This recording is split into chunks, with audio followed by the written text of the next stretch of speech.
వ్యాపార కేంద్రంగా రాష్ట్ర వ్యాప్త గుర్తింపు పొందిన జమ్మికుంట పూర్వనామం దమ్మెకుంటే 1932లో రైల్వే స్టేషన్లో గాంధీజీ ప్రసంగించిన సందర్భం. వాణిజ్య కేంద్రంగా వర్ధిల్లుతున్న పట్నం చుట్టూ ఉన్న గ్రామాలకు కేంద్ర బిందువు. కరీంనగర్ జిల్లాలోని హుజురాబాద్ నియోజకవర్గ పరిధిలోని జమ్మికుంట పట్నం ప్రముఖ వ్యాపార కేంద్రంగా వర్ధిల్లుతోంది. వాణిజ్యానికి కేరాఫ్ అనే మాదిరిగా పట్నంలో పలు వ్యాపారాలు సాగుతున్నాయి. కరీంనగర్ పార్లమెంట్ సెగ్మెంట్ పరిధిలోని ఈ పట్టణానికి రోడ్డు రైలు మార్గాలు ఉండటంతో ప్రజలకు రవాణా మార్గం సులువుగా ఉంటుంది. పట్నంలోని వ్యవసాయ మార్కెట్ రాష్ట్రంలోని అతిపెద్ద మార్కెట్లో ఒకటి. జమ్మికుంట శాసనం వేయించిన రెండో తైలపుని చరిత్ర ప్రకారం జమ్మికుంటకు సంబంధించిన ఆధారాలు ఉన్నాయి. పాత జమ్మికుంట చెరువు కట్ట దగ్గర శివాలయం ముందు ఉన్న చారిత్రక శాసనం ప్రకారం పశ్చిమ చాళుక్య రాజు అహో మల్లపదేవుడు 10వ శతాబ్దంలో జమ్మికుంట శాసనం వేయించారు. రెండో తైలపునిగా ప్రసిద్ధిగాంచిన ఈయన పారమారు రాజ్యమైన ఉప్పాలపై దండెత్తి విజయం సాధించిన సందర్భంగా ఈ శాసనం వేయించారు. ప్రస్తుత రంగమ్మపల్లి, జగ్గయ్యపల్లి గ్రామాలకు పశ్చిమాన ఒక గ్రామం ఉండేదని, అది అప్పటి సైనిక స్థావరం అని శాసనం ద్వారా తెలుస్తోంది. ఆ శాసనం ప్రకారం దమ్మెకుంటే అనే పేరు కాలక్రమంలో జమ్మికుంటగా మారిందనే అభిప్రాయం వ్యక్తమవుతోంది. పాత పేరును పరిశీలిస్తే అది చాళుక్యులకు ముందు బౌద్ధ మత ప్రాబల్యం గల ప్రాంతం కాబట్టి దమ్మి అనే సంస్కృత పదం, కుంటే అనే కన్నడ పదాల కలయిక ద్వారా వచ్చినప్పటి నుండి దమ్మి అంటే తామర, కుంటే అనగా కొలను అంటే తామర కొలను అని అర్థం. ప్రభుత్వ డిగ్రీ కళాశాల జమ్మికుంటలో యాన్యువల్ కాలేజ్ మ్యాగజైన్ తీసే క్రమంలో, దాన్ని రూపొందించే క్రమంలో జమ్మికుంట చరిత్రను వెలికి తీయాలనే ఆలోచన వచ్చింది. ఆదర్శ కళాశాల ఎట్లా ప్రారంభమైంది, జమ్మికుంటలో ఏ విధమైన చారిత్రక అవశేషాలు ఉన్నాయనేది అక్కడ మొదలైంది. మొదట్లో అబాది జమ్మికుంటలోని పాత శివాలయంలో ఒక ఇన్స్క్రిప్షన్, ఒక శాసనం ఉన్నట్టు తెలిసింది. చాలా ఆశ్చర్యకరంగా అది జమ్మికుంట శాసనం కరీంనగర్ జిల్లా శాసనాల్లో అనే పుస్తకంలో దాన్ని పొందుపరచడం జరిగింది. 995వ సంవత్సరంలో ఏప్రిల్లో 5వ తేదీన అహోమల్లదేవ, ఆయనకే రెండవ తైలపుడు అని కూడా పేరు, ఆయన పశ్చిమ చాళుక్య పాలకుడు, ఆయన ఇక్కడికి వచ్చి శాసనం వేసినట్టు మనకు చారిత్రక ఆధారాలు ఆ శిలాశాసనం ద్వారా దొరుకుతున్నాయి. పరబ్రహ్మ శాస్త్రి వంటి చరిత్రకారులు ఈ విషయాన్ని వారి రచనల్లో పురస్కరించడం జరిగింది, రాయటం జరిగింది. ఆ రకంగా జమ్మికుంటకు ఎంతో విశిష్ట చరిత్ర ఉందని అవగతమైంది. గాంధీ చౌక్ చరిత్ర హైదరాబాద్ న్యూఢిల్లీ రైలు మార్గాన్ని నూతనంగా 1931-32లో మొదటి రైల్వే లైనుగా వేశారు.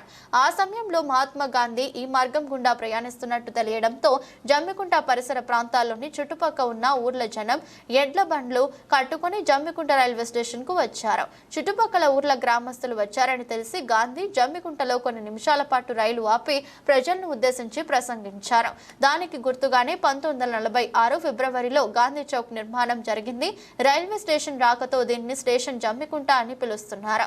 1930ల దశకంలో ఇక్కడ కొత్త రైల్వే లైన్ వచ్చింది. మహాత్మా గాంధీ ఆ కాలంలో స్వాతంత్ర పోరాట సమయంలో ఆయన దేశయాత్ర చేసినటువంటి సందర్భంలో జమ్మికుంటను సందర్శించడం జరిగింది. ఇక్కడ 2 నిమిషాల పాటు ఆపి ప్రసంగం చేసినట్టు చెప్తున్నారు. ఆయన విగ్రహాన్ని జమ్మికుంటలో జై హింద్ అనే ఒక సంస్థ పేరున స్థాపించి ఎవరెవరు విరాళాలు ఇచ్చారో అక్కడ జమ్మికుంట గాంధీ చౌక్లో ఆ శిలాఫలకం మీద రాయటం జరిగింది. ఆ రోజుల్లోనే ఆ విగ్రహాన్ని చెన్నై నుంచి, అప్పుడు మద్రాసు నుంచి 5,500 రూపాయలు ఆర్డర్ చేసి ఆ విగ్రహాన్ని తయారు చేయించి జమ్మికుంట తీసుకొచ్చి ప్రతిష్ఠ చేయడం జరిగింది. ఇక పాత జమ్మికుంటను ఆబాది జమ్మికుంట పిలవడం ప్రారంభమైంది. ఆబాది అంటే అభివృద్ధి చెందిన బస్తీ అని అర్థం. ఇప్పుడున్న అబాది జమ్మికుంట పాత జమ్మికుంటనే పాత గ్రామంగా ఉండింది. శాసనంలో కరీంనగర్ జిల్లా శాసనాల్లోని ఈ జమ్మికుంట శాసనంలో ఈ ఊరు పేరును దమ్మె కుంటే అనే 2 పదాలతో వాడటం జరిగింది.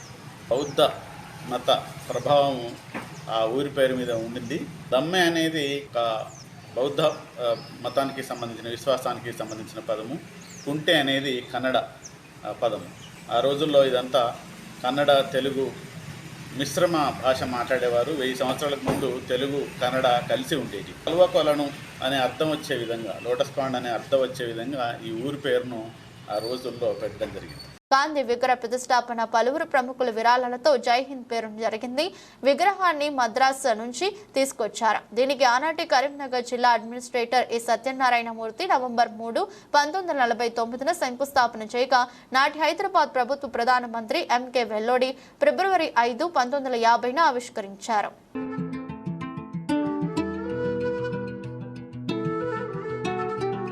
ఫిబ్రవరి 6, 1950 గ్రెయిన్ మార్కెట్ ప్రారంభించారు. పురాతన కేంద్రాలు 1992లో ప్రకాశం కృషి విజ్ఞాన కేంద్రం జమ్మికుంటలో ఏర్పాటు చేశారు. గ్రామ నివ నిర్మాణ సమితి అనే స్వచ్ఛంద సంస్థ ఈ కేంద్రాన్ని స్థాపించగా భారత వ్యవసాయ పరిశోధన మండలి న్యూఢిల్లీ వారి సహకారంతో ఇది పనిచేస్తోంది.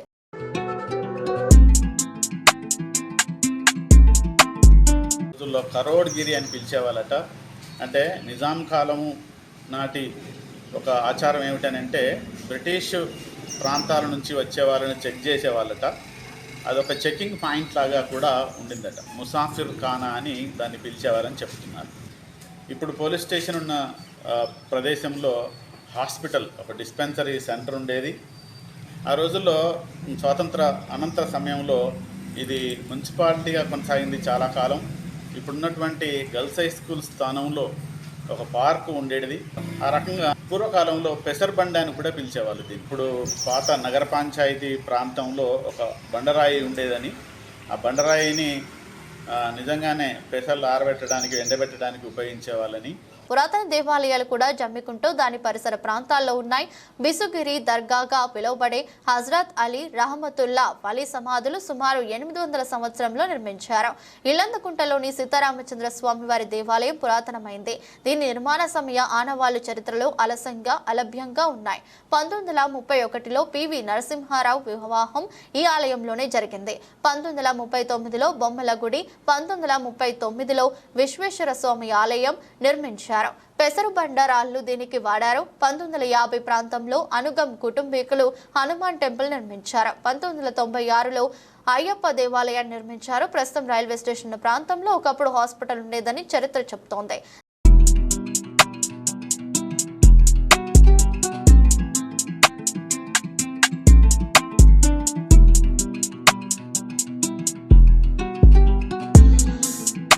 ఉన్న రాళ్లను ఉపయోగించి ఇప్పుడు బొమ్మల గుడి ఏదైతే చూస్తున్నామో దాని నిర్మాణానికి వాడటం జరిగింది.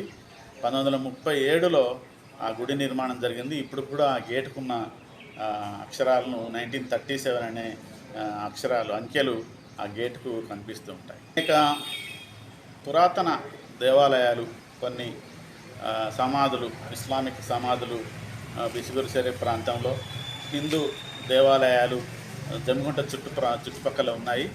చాలా ప్రఖ్యాతిగాంచిన రామాలయం, ఇల్లంతకుంట రామాలయం కూడా చాలా చారిత్రక విశిష్టత కలిగినటువంటి ఆలయము. ఈ ప్రధానమంత్రి పివి నరసింహారావు గారి వివాహం కూడా ఆ గుడిలోనే జరిగింది. బిసుగిరి షరీఫ్లోని సమాధులు కూడా చాలా పాతవని చెప్తున్నారు. తర్వాత కాలంలో అనేక ఆలయాలు, పంచముఖ ఆంజనేయ స్వామి కానీ, షిరిడి సాయి ఆలయం కానీ, అయ్యప్ప స్వామి ఆలయం కానీ, అలాగే వెంకటేశ్వర స్వామి ఆలయాలు కానీ రావటం జరిగింది. దానిని కరోడ్గిరి అని పిలిచేవారట. నిజాం కాలంలో రాజాకార్ల నాయకుడిగా ఉన్న కాసిం నజ్వీ 1946-48 మధ్య కాలంలో జమ్మికుంటను సందర్శించినట్టు చరిత్ర పేర్కొంటోంది. తెలంగాణ రైతాంగ సాయుధ పోరాటంలో నిజాం వ్యతిరేక ఆందోళన సమయంలో ఆర్య సమాజ్ శాఖ జమ్మికుంటలో చురుగ్గా పనిచేసినట్టు హిస్టరీ వెల్లడిస్తోంది. 1924లో ఉప్పుడు బియ్యం మిల్లు జమ్మికుంట వ్యాపార ప్రస్థానం 1924లో ఉప్పుడు బియ్యం మిల్లుతో ప్రారంభమైంది. కొండూరి వారితో పాటు మార్వాడి, పట్కారి, గుజరాతీ కుటుంబాలకు చెందిన వారు వ్యాపారాలను ప్రారంభించారు. అటుకుల మిల్లు సమీప పరిసర ప్రాంతాలకు గేటు కింద ఉన్నది సుపరిచితమే. జమ్మికుంటలో 1948లో ప్రభుత్వ పాఠశాల, 65లో ఆదర్శ డిగ్రీ కాలేజ్, 73లో శిశు మందిర్, 76లో ప్రైవేట్ రంగంలో శ్రీనివాస్ ఇంగ్లీష్ మీడియం స్కూల్ ప్రారంభించారు.